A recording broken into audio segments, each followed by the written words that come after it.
Welcome to the deep dive. If you're joining us today, you already know the artificial intelligence landscape doesn't just, move fast. It fundamentally rewrites its own rules about every 6 months. Right, it's relentless. Yeah, it really is. But we are zeroing in on a very specific watershed window today. We're looking exclusively at February 22nd to February 28th, 2026. Just that 1 week. Just that 1 week.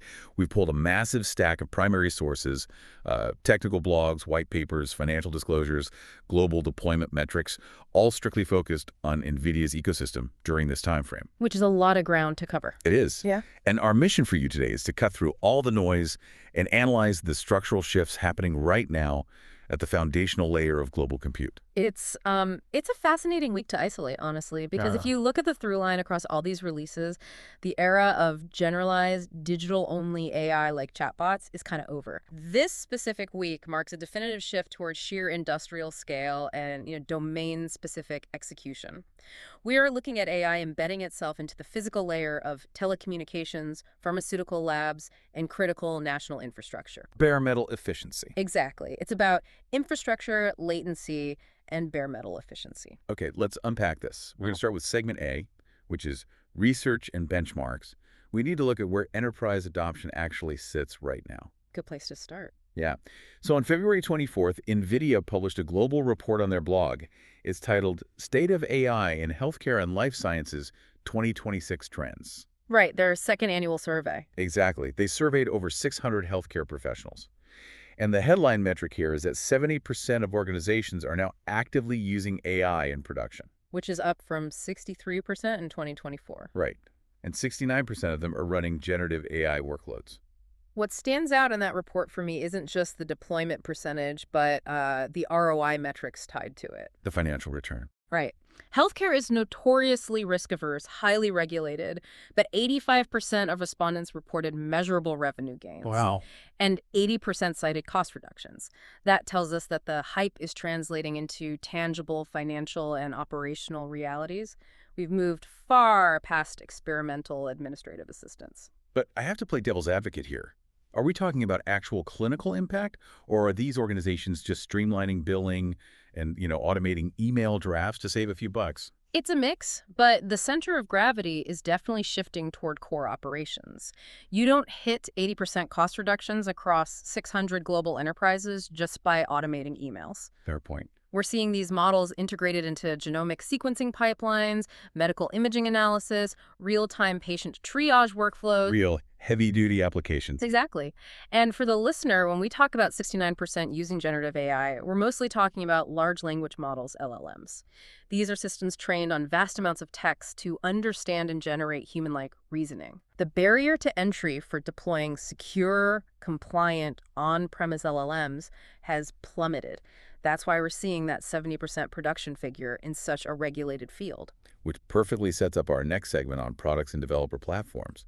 Because deploying these models securely and efficiently requires an entirely new software architecture. It absolutely does. Here's where it gets really interesting. On February 28th, NVIDIA released their Agentic AI blueprints and Telco reasoning model. For network operators. Right, a global release targeting telecom.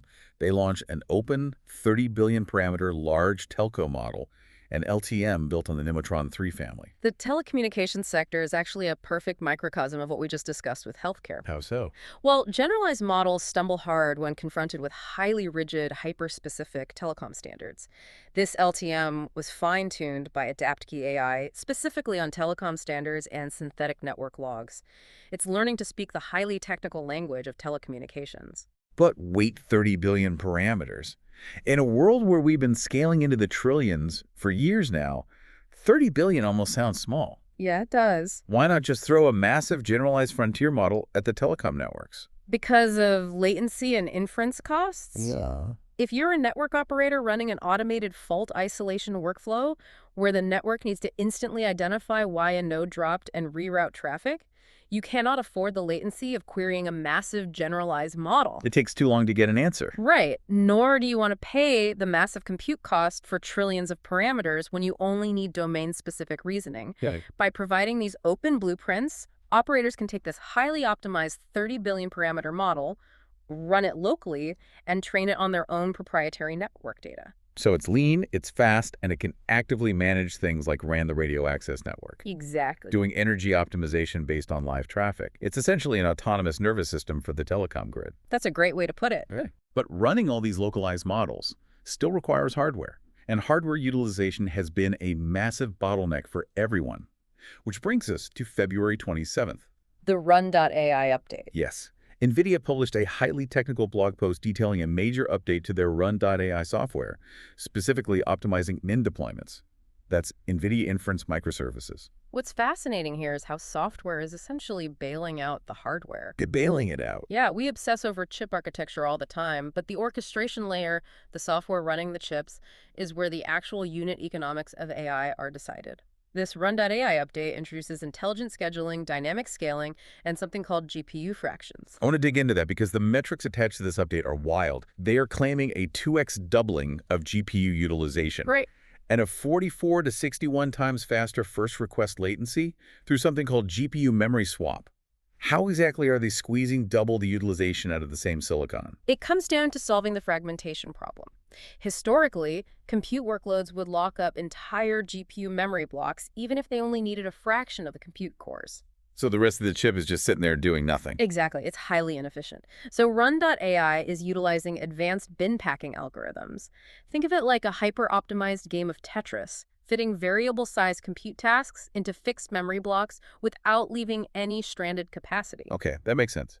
And the memory swap aspect. Because 44 to 61 times faster is a massive leap. Memory swapping is crucial for latency. Let's say you have an agentic workflow that pauses to wait for an external API response. Okay. Run.ai instantly swaps those idle model weights out of the ultra-fast memory and down to slower tier memory. That instantly frees up that high bandwidth space for an active task. And then swaps it back when it needs it. Yes. When the API responds, it swaps it back. Achieving 44 to 61 times faster first request latency means your inference pipelines simply don't stall. You are effectively getting twice the throughput without buying a single new server. Which is music to the ears of CFOs everywhere. Yeah. But maybe less ideal for hardware sales. You'd think so, but the demand is still insatiable.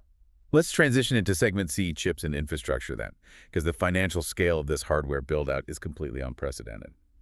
On February 25th, via the NVIDIA newsroom, we got the Q4 FY26 financial results. The numbers were staggering. Record quarterly revenue of $68.1 billion. That is a 73% year-over-year jump. Wow. And $62.3 billion of that came exclusively from the data center. But alongside the sheer cash flow, they officially highlighted the upcoming Vera Rubin platform. The financials grabbed the headlines, but the technical roadmap they laid out with the Vera Rubin platform is what actually dictates the next 2 years of the industry. It's a 6-chip platform ecosystem. Right. Yes. And the critical metric NVIDIA shared is that Rubin promises up to a 10x reduction in inference token cost compared to the Blackwell architecture. Okay, stop right there. A 10x reduction in inference cost. If you drastically drop the cost of compute, don't you risk cannibalizing your own massive revenue base? It seems counterintuitive. Yeah. Why would a cloud provider buy 10 Blackwells today if one Rubin does the job tomorrow? That is the classic Jevons paradox in computing. Making a resource cheaper and more efficient doesn't reduce demand, it dramatically increases consumption. Because suddenly new things become economically viable. Exactly. CEO Jensen Huang explicitly called this out in the earnings release. He stated that the Agentic AI inflection point has arrived. Let's define Agentic AI for the listener real quick. Sure. Agentic AI refers to systems that can take actions, make decisions autonomously, loop, reason, use tools, verify their own code rather than just generating text based on a prompt. They do the work on their own. Right. But these agentic workflows consume orders of magnitude more compute than simple reactive prompting. If you drop the cost by 10x, developers don't buy less compute. They spin up more agents. Millions of them, swarms of autonomous agents that were previously just way too expensive to run.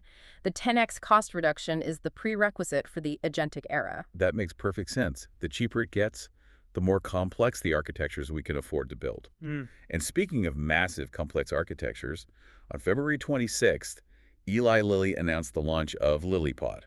This is a massive shift. Built entirely in the US in just 4 months, this is the world's first DGX Super POD built with DGX B300 systems. The scale of LillyPod is a masterclass in enterprise infrastructure. We're talking about 1016 NVIDIA Blackwell Ultra